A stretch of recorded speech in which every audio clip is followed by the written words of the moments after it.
Dear friends, sometimes when you are thirsty, you want to have a cup of coffee. Probably just before this session, you would have mixed yourself a cup of coffee. Or maybe if you want to talk to someone, keep in touch with times, you need a mobile phone. And probably some of you have connected to this particular session with your mobile phone. Or maybe you want to get somewhere.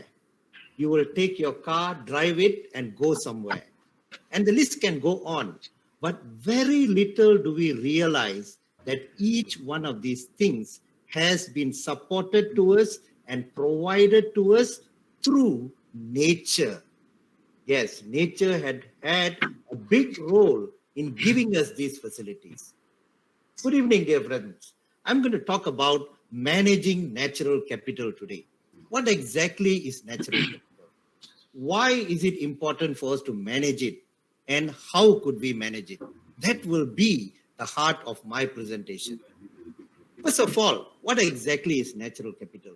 You may be having various kinds of views. What exactly is natural capital all about? And Dr. Just now gave us an understanding on natural capital to a certain extent already. He already talked about the triple pillars, the triple bottom line, where we are supposed to be concerned about Mother Nature and the environment. Natural capital is so much close and so much integrated with Mother Nature. And in a way, it is Mother Nature. In a nutshell, what we can say is natural capital is all the things which are used from around us to give us what we are using for our economic as well as our well-being. Through industries, we have soil, land, air, water, living organisms. All these things are used in some way by the economy, by industries, to turn into some sort of a value adding contribution in our lives. As long as it is used as some value adding contribution to our life, it is a capital. And as long as it is coming from nature, it is a natural capital. That's what natural capital is all about. Now, there are two types actually. One is what we call as renewable natural capital. Now, if you happen to cut some livestock and then have it for your meal, after some time you may have new livestock like chicken or eggs or something like that. Or sometimes you even have non-living things. You use it and then it comes back again. Mother Nature provides it back again. Or maybe you cut some grass grows back. Grass may be even used for various kinds of things to provide for us in many different ways. This is what we call as renewable natural capital. Now, when we use this capital and then when we turn it into something which is making value for us, we are making wealth. So we are making use of the renewable natural capital, turning it into some wealth which we are enjoying. Now, there's also another type of natural capital. We call this as non-renewable. Very often we drive our car and what goes into our car? Petrol. Very often we use natural gases, coal. Now, these things don't just rebuild by itself in a lifetime. It takes hundreds, thousands, and sometimes even millions of years to put back into the earth what we have taken out from the earth. Now, these two are natural capital. Now, this term capital is used, not resources, but capital is used because we are investing in it in some way and then working on it in another way and taking back as some sort of a wealth for ourselves. That is why we call it as natural capital. Not only the human capital is important, not only economic capital is important like money, but natural capital is important as well. You may be asking why managing natural capital is important. As I told you, very frequently, we don't think about the natural capital.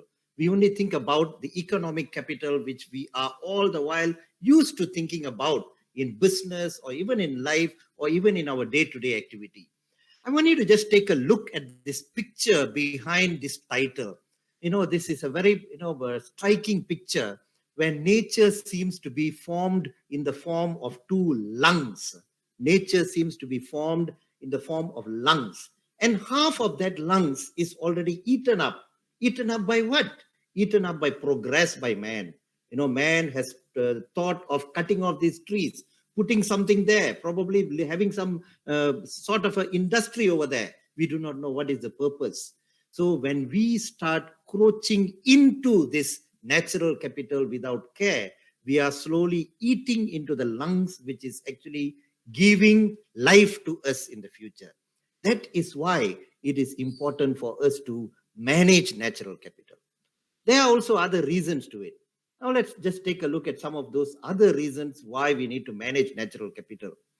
Now, for instance, when you want to make anything of economic value, like a car or a house, or maybe even a mobile phone, or maybe even if you want to make a food, if you want to cook something, all these things are processed in some way, either by a factory, or maybe even if it is out of a factory, by some people who process it and turn it into some economic value.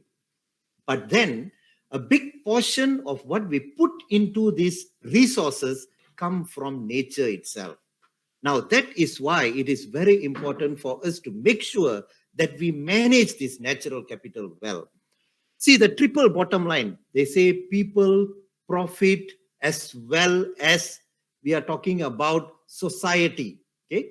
But then for too long, the focus had been only on profits. People are not talking about the natural capital. People are only talking about economic resources. Why has this been so? We all know that we have gone through the various industrial revolutions.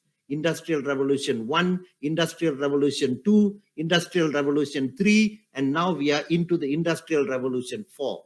Now, if you look back into each one of these industrial revolutions, these revolutions have been helping men to actually make things faster, make things better, make things in larger volume so that you can make more profit.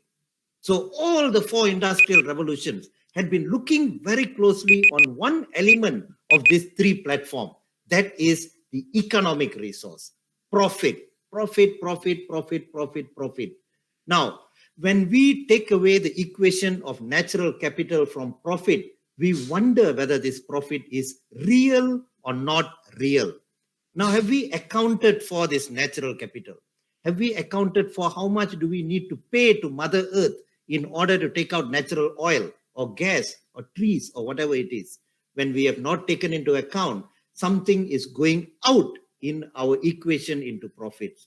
That is why we need to make sure that we are able to manage natural capital so that our well-being is taken care of not only now, but also in the future. Not only for us, but also for our children, our grandchildren, our great-grandchildren, and generations to come. The earth is ongoing, but we are passing. But it is we who hold this earth right now to manage it well. So, dear friends, see, natural capital is providing to economic activity. That's why we are talking about it in terms of capital today. Now, economic activity somehow has to provide to natural capital. Now, when these two things are interdependent, it is important for nature to somehow support economic activity. Now, if we don't have this nature supporting our economic activities, many things in our life will just break down. Many things in our life will just break down. And at the same time, if economy is not taking care of nature, nature will break down. So this is why it is another reason why we are supposed to take care and manage natural capital, because it's interdependent. Nature depends on economy to give us well-being, and economy depends on nature to give us well-being. When this equation is understood well, then we start to understand that there is value which we are pulling out from nature, and we have to take importance out of it. We have to calculate it. We have to take care of it. We have to make sure that this capital is taken care of.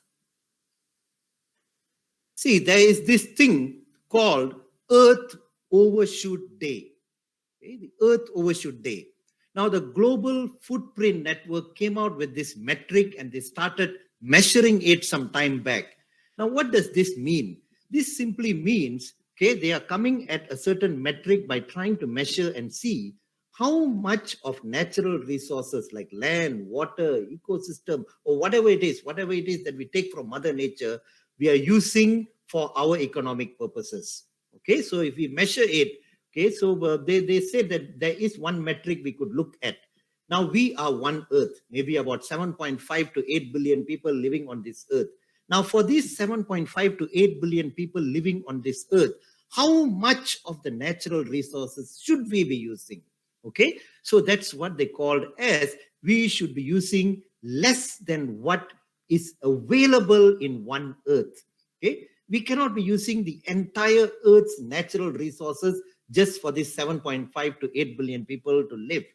But you see, alarmingly, their metric showed that we right now, it's not right now, in fact, way back in 2019, had already used up almost about 1.75%, 1.75 of Earth's natural resource. That means we who are living in one Earth are using up resources which can support 1.75 Earth. Now that's alarming. That's dangerous. Okay, that's telling us that we are really unsustainable if we keep on going like this and don't do something about it. Now this is the most dangerous thing, and this is one of the most important reasons why we should actually manage natural capital. Now, there's another data here, which is taken from the World Economic Forum's report, okay? And they are saying that different countries have different dependency level on nature. So when they talk about dependency level, they are able to give a link to the GDP of the nation, because countries have economies. Countries thrive through the economies. But to let this economy going, somehow the industries need to move, people need to work, people need to make things, people need to sell, people need to buy. But how much of this economic activity is dependent on Mother Nature? That's the question. And alarmingly, the rate at which we are highly depending on Mother Nature is keeping on increasing. Friends, I would like to point out, India is depending 33% on Mother Nature to survive in its industry and GDP. Indonesia, neighbors to Malaysia, is depending 32% according to these statistics. And all over, we are about 20%, 17%. The whole world, except the European world, is depending about 70%, 17% on Mother Nature. If somewhere around 20 to 30% is how we are depending on Mother Nature, this is what we call as high dependency. There is also something called a medium dependency. Now, if you look at this particular graph, the whole world is depending almost about 50%, either in medium or in high dependency, on Mother Nature. What will happen if Mother Nature fails us? What will happen if there's no more land? What will happen if there is no more biodiversity? What will happen if there are no more bees to pollinate our plants? Imagine what will happen. What will happen if there are no more worms to actually make our soil more fertile? Now, these are the things which are slowly happening around us, which we don't realize. And we depend on all these things. Now, these are enough reasons why we should go and manage the natural capital. Now, there was a report in the Star taking all this. In fact, their source was all this, which I had showed you graphically. They tried to put a value, they tried to put a value, and they have said that whatever we are using from Mother Nature amounts to 50% of global GDP. And who's paying for it? Nobody pays Mother Nature. End of the day, no shareholder gives 1 billion ringgit to Mother Nature and say, yeah, you take your share because we bought from you. We used you. Nobody does that. Okay, where does this money go? It is wasted. It has not been accounted for. As long as it is not accounted for, people will not care. People will just start plucking and pulling and pulling and pulling until one day there's nothing to pull anymore. Okay, so as far as food, pollination, and CO2 capture alone, US 3 trillion worth of cash value has been used up. Did they pay? Did they pay the bees 3 trillion ringgit? No. Did the bees or the birds or the animals, the wild animals, come and claim this 3 trillion ringgit? No. It has all turned out to become short-term profits of organizations. Now it's short-term. I call it short-term because there will be a time when food and water will become scarce, pollination will become rare, and CO2 will become more and more difficult for us to get. Okay, and then we will be suffering. Dear friends, now this is a picture of someone enjoying a cup of coffee. I talked to you about a cup of coffee earlier. Okay, so we at the beginning, when you are thirsty, you take a cup of coffee. Okay, where does this coffee come from? Okay, so there are coffee growing countries in Africa and South America, and our neighbors in Malaysia, in Indonesia, they have large amounts of coffee plantations. In fact, Starbucks gets almost 99 to 100% of their coffee from Indonesia. And the coffee plantation itself is not owned by large organizations. Usually they are small people, village people, planting some coffee in the land which they own, and then taking it and then selling it to big players who sell it to the larger organizations who will roast it and sell it to us. Now, this is the complex chain which is taking place just for a cup of coffee we drink. See, now there is this report. There is this report by the New Nature Economic Report that 60% of coffee varieties are in danger of extinction due to climate change and disease. Who caused it? Was it Mother Nature? No, again, it's mankind. Huh? So when this happens, what will happen is even the type of coffee we enjoy today is going to be in danger. Even the type of coffee we enjoy is going to be in danger. That's not the problem. So we stop drinking coffee. But the bigger problem is all these people who are depending on coffee plantation to have their survival. How are they going to survive? Now, this is what is going to happen to the economy of just one product I'm giving you as an example, coffee. Okay, so the list can go on. Anything you can take, as long as a connection there is to Mother Nature, there is going to be an impact because we don't take care of it.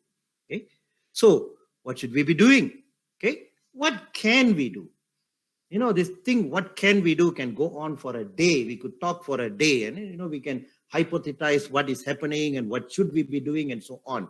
But I would like to turn our attentions to what the World Economic Forum is already talking about on what we can do, and extract only 3 things out of there on what we can do. Okay, first of all, the World Economic Forum has come out with extensive talks and extensive reports, extensive consultation throughout the world, okay, from experts, from statisticians, from analysts, okay, trying to understand what exactly we should be doing to protect the environment. In fact, in the Davos Manifesto 2020, the environment and managing, the natural capital became one of the biggest agenda for them. So much so, they said by 2050, they are expecting and they're hoping and they're going into trying to make the entire European cities zero carbon emission. Okay, now they are going into an initiative. Now, are we left out? Not really. We have even people like Vietnam and Thailand and Indonesia already taking some small steps on what we can do in protecting our own environment.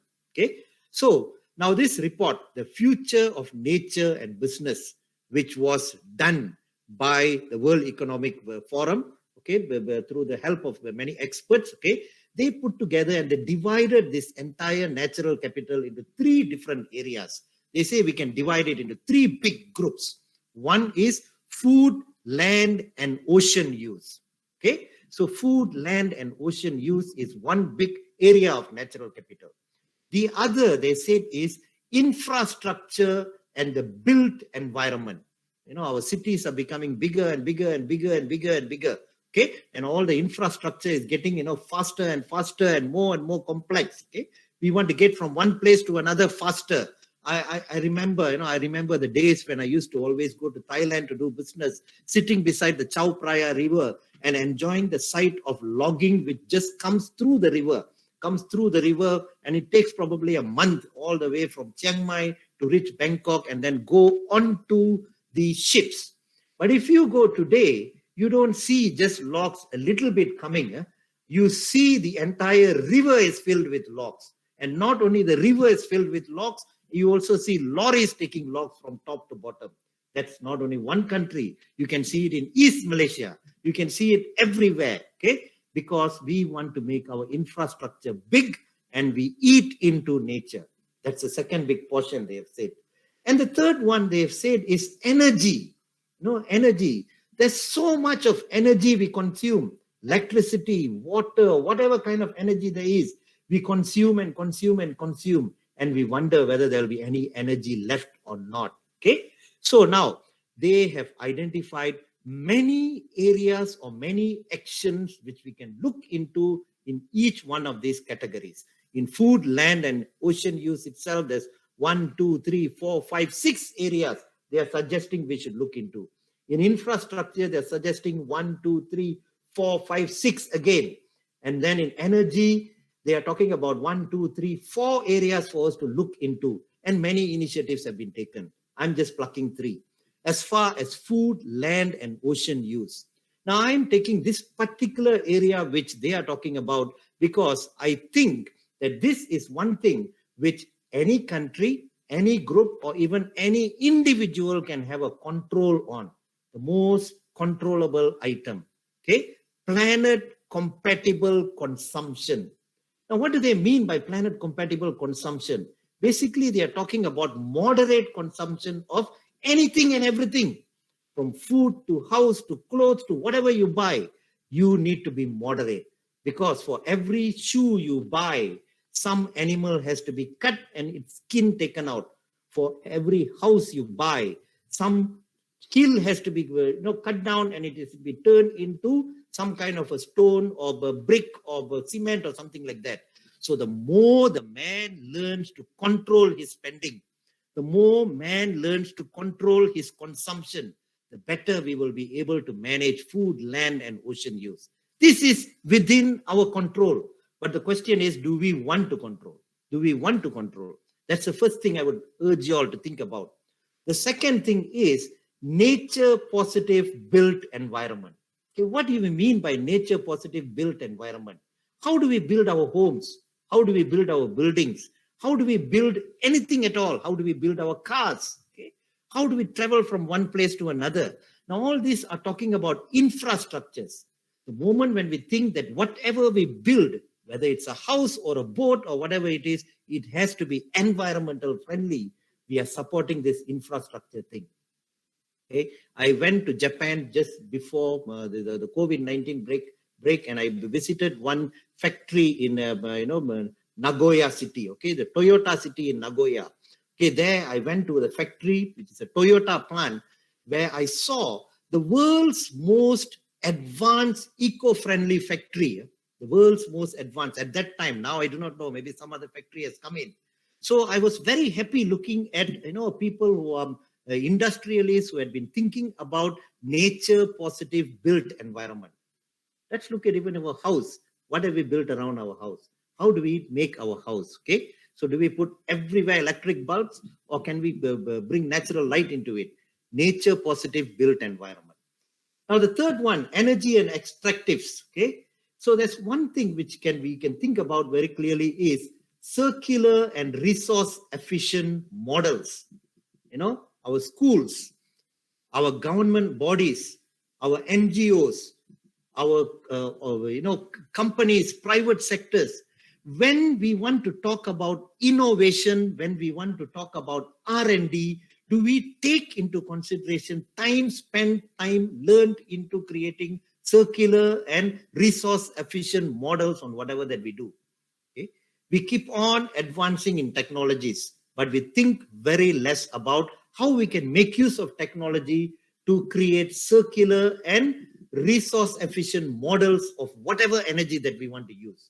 Okay, so these are the 3 things we can think about when we want to talk about how exactly we want to manage our capital, our natural capital. I want to finish off my sharing today with a quote given to me by a guru. Okay. So he said to me once, and he has said to it to many people many times, God always forgives. That's the nature of God. He always forgives. Man forgives sometimes. When you're angry, you don't forgive people. When you're happy, you forgive people. But nature never forgives. You destroy nature, it'll come back to you. Over here in this picture, there are three images just to remind us.